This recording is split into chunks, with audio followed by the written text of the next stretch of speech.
Conversemos sobre o disco Middle, do Pink Floyd. É um disco de 1971. Middle é uma corruptela da palavra medalha, mas acaba também valendo como meio, porque esse disco fica bem no meio de fases distintas do Pink Floyd.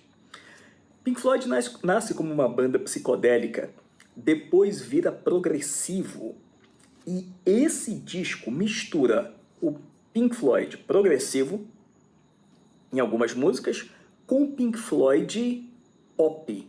Viraria totalmente pop logo depois do Obscured by Clouds, e aí ia se consolidar como pop com o Dark Side of the Moon, The Dark Side of the Moon, e adivinha, depois volta a ficar progressivo de novo, com 2 discos, com Wish You Were Here e o Animals. E aí depois ele vira pop. Então estamos aqui numa fase em que o Pink Floyd, já saído dos anos 60, já não está mais na psicodelia. Última golfada de psicodelia ficou lá no disco da Vaca, no Atom Heart Mother.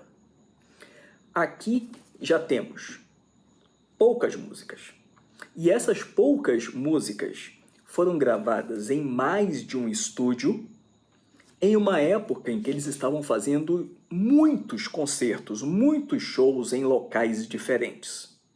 Ou seja, a gravação desse disco foi toda picada. Eu não gosto do som geral desse disco, por quê?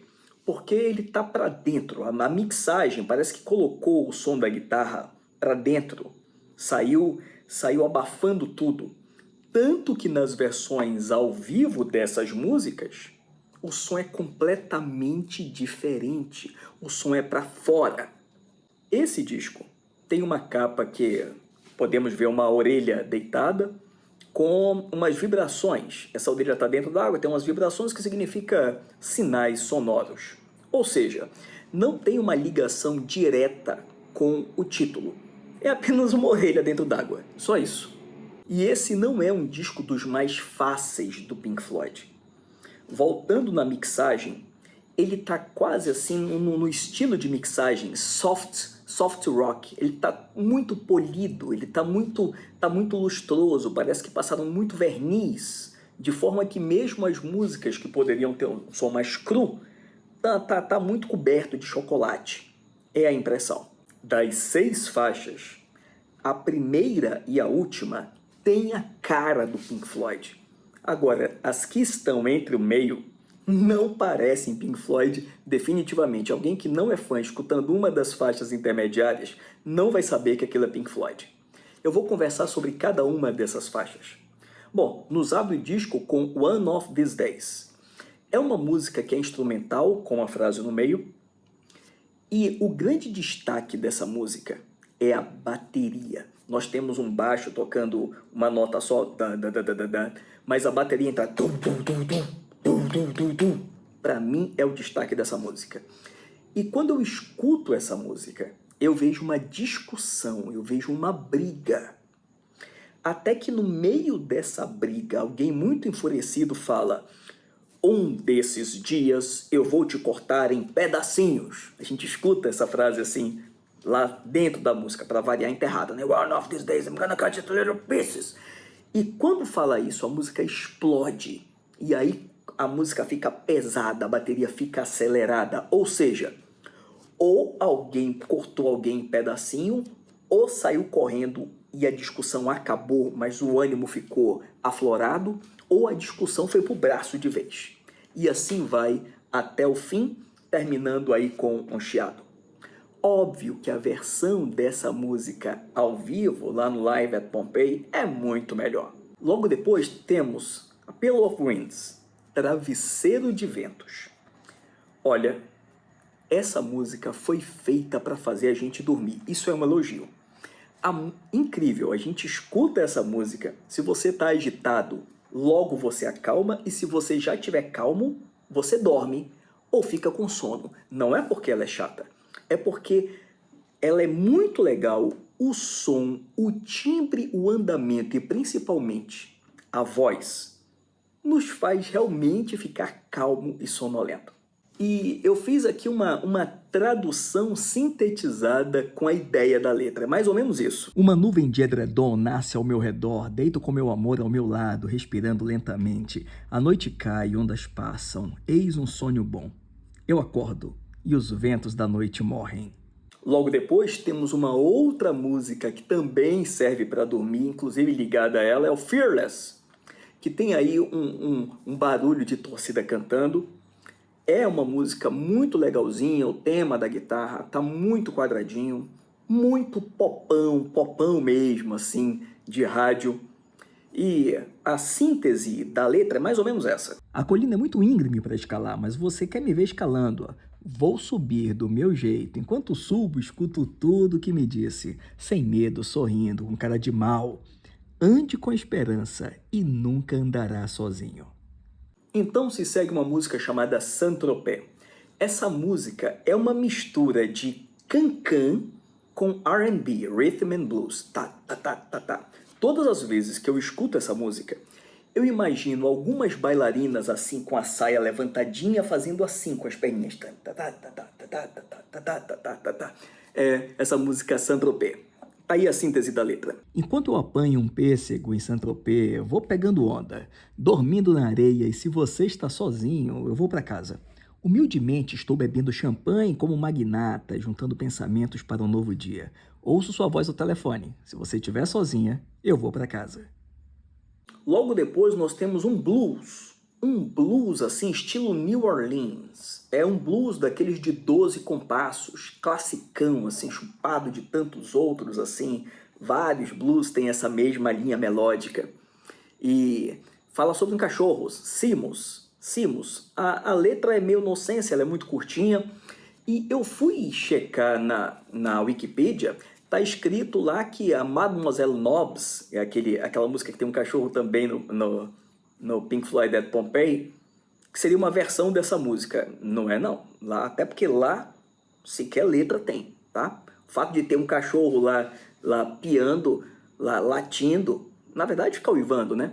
Não quer dizer necessariamente que é uma versão da mesma música. Então eu prefiro achar que não é. E a letra é muito curtinha, é quase que apenas um pretexto para ter esse blues. Esse blues lá de New Orleans. A síntese da letra é muito curtinha. Fala assim, ó. Simus, eu tava na cozinha. Simus é o cão de caça, tá lá fora. O sol está se pondo e o velho cão de caça sentou e chorou. Só isso. Acabou a letra. E agora começa a música que define o Pink Floyd. Aquela música que realmente é a cara e se tornou a cara da banda. Echoes. Aliás, o disco bem poderia se chamar Echoes. Várias pessoas, assim como eu, compraram o CD por causa dessa música Echoes. Ela é um lado, no vinil, é um lado inteiro essa música. É uma música que atravessou gerações. Até hoje, essa música causa impacto. Ela literalmente nos faz viajar mesmo, seja no instrumental, seja na letra, seja no andamento. Tem 5 andamentos diferentes. Óbvio que, como eu havia dito, o som ao vivo dela e na Live at Pompeii é muito melhor, o solo é muito melhor. Aliás, eu costumo dizer que esse é o único caso onde qualquer cover pela própria banda é melhor que a versão em estúdio. Realmente, qualquer gravação do Pink Floyd, da Echoes ao vivo, qualquer, é melhor do que a versão tímida, abafada dessa música. A voz está abafada, a guitarra está tímida, está abafada. Mas ainda assim vale, simplesmente, por ser a Echoes. Ela tem 23 minutos e no meio tem algo que era a estética da época. Um silêncio, algo chamado momentum, com uns uivos de coiotes feito por instrumentos chato pra caramba, a menos que você esteja muito na vibe da música. Inclusive, uma das coisas boas da época do vinil Bom, eu já cheguei a ver essa música tocada em vinil. Eu nunca tive o vinil, mas já ouvi ela sendo tocada em vinil. É que quando chegava nessa parte, a gente pegava o braço lá do toca-disco e pulava. Não dava para fazer isso na fita, porque tinha que ficar ali acertando onde ia pular. Não dava para fazer no CD, porque tinha que ficar com fast forward apertado, mas dava para fazer no vinil. Inclusive, essa parte da música, até as trilhas ficavam diferentes, dava para a gente ver no vinil onde que era a parte lá do silêncio. O Led Zeppelin fez a mesma coisa um pouco antes com a Whole Lotta Love. Ou seja, uma parte ali em silêncio, eu acho que era a estética da época, porque não se fazia isso nos anos 60. Então, na época, era uma novidade, atraía. Hoje é impensável se fazer isso, inclusive o próprio Pink Floyd, numa outra versão desta música deles, em uma coletânea de 2001, cujo nome inclusive é Echoes, The Best of Pink Floyd, adivinha? Eles diminuíram, cortaram esse pedaço. Se nem a banda aguentou, quanto menos nós, a menos os aficionados, respeitosamente, por essa música. Bom, ao vivo, no Live at Pompeii, tem o solo de guitarra mais lindo que já foi gravado na história do rock. Pode ter solos melhores, mas mais bonitos? Não tem. Óbvio que nessa versão de estúdio, além da guitarra estar baixinha, o solo já não é grande coisa comparado com o solo que o David Gilmour fez ao vivo. Eu também fiz uma síntese da letra, que aliás é uma viagem muito legal. Eu fiz uma síntese da letra, olha só. Lá no alto o albatroz voa imóvel, dentro das ondas das cavernas, vem o eco de tempo distante, tudo é verde submarino. Ninguém mostra, ninguém sabe, mas vão para a luz. Estranhos na rua, encontro de olhares, eu sou você e pelo que eu vejo sou eu. Te pego pela mão, vamos pela terra, me explica, ninguém nos chama, não fechamos os olhos, ninguém fala e ou voa pelo sol. Você cai nos meus olhos abertos, me chama para subir, pela luz do sol da manhã, ninguém menino me adormece, então abro a janela e te chamo para o céu. Bom, então, fechando essa minha análise, esse é um disco que você pode gostar dele sem gostar do Pink Floyd. Tamanho a peculiaridade que ele representa. Ele está bem no meio ali de duas fases da banda. Ou então, o contrário. Eu conheço pessoas que gostam de Pink Floyd, mas não gostam desse disco. Aliás, como eu, que sou fã do Pink Floyd, também não gostei dele por um bom tempo. Só gostava da primeira e da última música, da One of These Days e da Echoes. Hoje, bem mais velho, cinquentão, posso dizer que o disco todo é muito bom. Mas é um disco difícil a primeira oitiva, mas depois você gosta. Essa foi a minha crítica sobre o disco Middle, do Pink Floyd.